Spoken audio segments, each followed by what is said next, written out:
Hari bertambah hari, PSSI kian ngebut untuk bisa segera mengurus proses naturalisasi Tom Haye, Ragnar Oratmangun, dan Nathan Joe. Tentu saja harapannya adalah mereka bisa main ketika bersua Vietnam nanti. Meskipun harapan itu terbilang tipis, khususnya buat Tom dan Ragnar, akan tetapi buat Nathan, sepertinya ia bisa sedikit bernafas lega karena baru saja menyelesaikan sumpah WNI. Sedangkan Tom dan Ragnar masih harus menyelesaikan beberapa administrasi lain. Nah, melihat itu semua, jelas membuat Indonesia benar-benar dipantau oleh negara-negara tetangga. Dan selain Vietnam, sekarang ada Thailand yang bahkan merasa agak jengkel dengan pergerakan PSSI dalam mencari pemain keturunan. Sampai akhirnya dalam waktu dekat Indonesia beneran akan jadi tim ASEAN rasa Eropa dengan kualitas yang berbeda.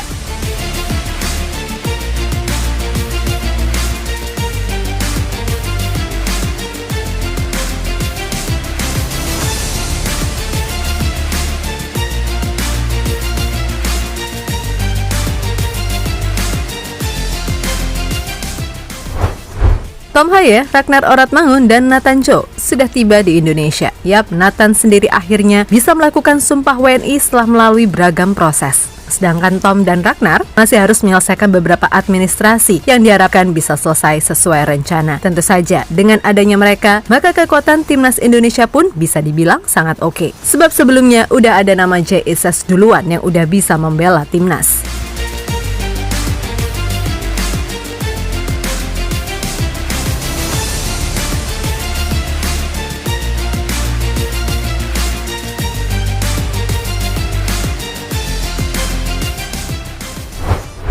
Ya, berkaca dari situasi yang ada, maka dengan skuad yang seperti ini, harusnya Indonesia bisa mengatasi Vietnam. Gak cuma itu, Thailand yang selama ini dikenal sebagai Raja ASEAN, mengakui jika kedepannya Indonesia akan benar-benar jadi tim terkuat di ASEAN dari segala sisi. Bahkan dengan melihat gambaran skuad yang dipanggil Coach Shin, Thailand sendiri kini beneran menganggap Indonesia adalah rival utama. Dan mereka nggak ragu mengatakan timnas Vietnam sekarang udah basi. Timnas Vietnam sudah kadaluarsa, saat ini berubah menjadi tim biasa saja. Vietnam secara bertahap menjadi tim yang sangat biasa. Kekuatan sebelumnya dari tim ini sudah benar-benar hilang di bawah asuhan Philippe Tossier. Sekarang rival utama kami adalah Indonesia dengan para pemain naturalisasinya. Tulis media Thailand, Sport Trade.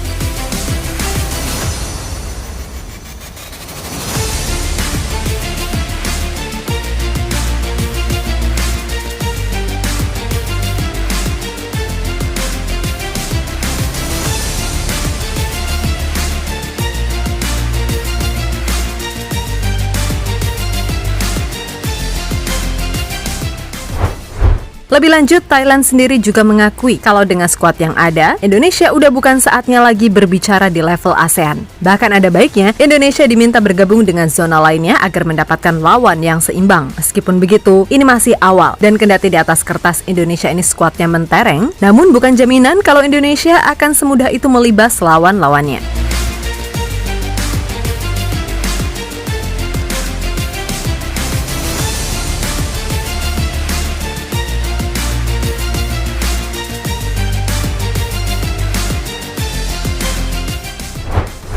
Yap, melawan Vietnam nanti. Kalaupun Indonesia ini bisa turun dengan komposisi terbaik, bukan berarti 100% kemenangan akan mutlak menjadi milik Indonesia. Sebab semua tahu jika pemain-pemain ini butuh waktu untuk membangun chemistry. Namun percaya aja, kalau pastinya Indonesia bisa bermain baik saat melawan Vietnam nanti. Dan harapannya tentu saja, skuad Garuda bisa tampil full tim dan menang, baik kandang maupun tandang.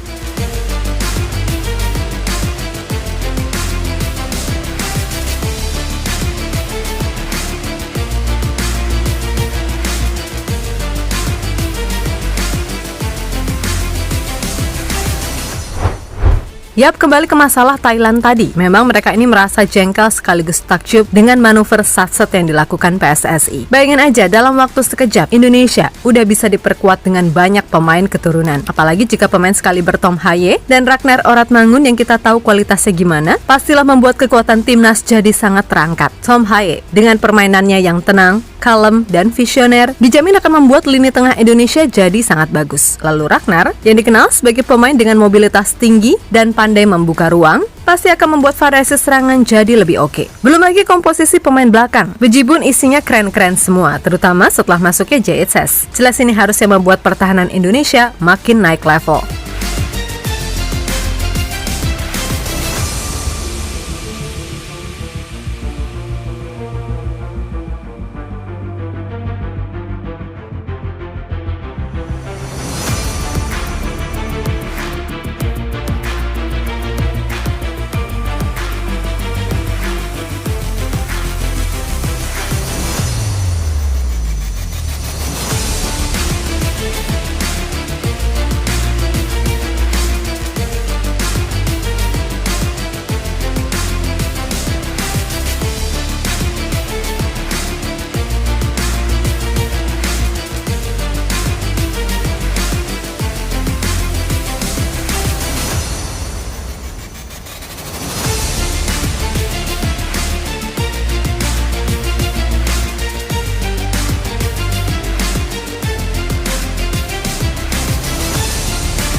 Yap, kini patut dinanti gimana nanti hasil proses administrasi Tom dan Ragnar. Pokoknya sampai narasi ini jadi, baru Nathan Choi yang udah resmi melakukan sumpah WNI. Sedangkan Tom dan Ragnar ya tadi, masih ada yang mesti diurusin. So kita doakan aja semoga semuanya lancar ya, dan bisa segera tampil membela Panji Merah Putih.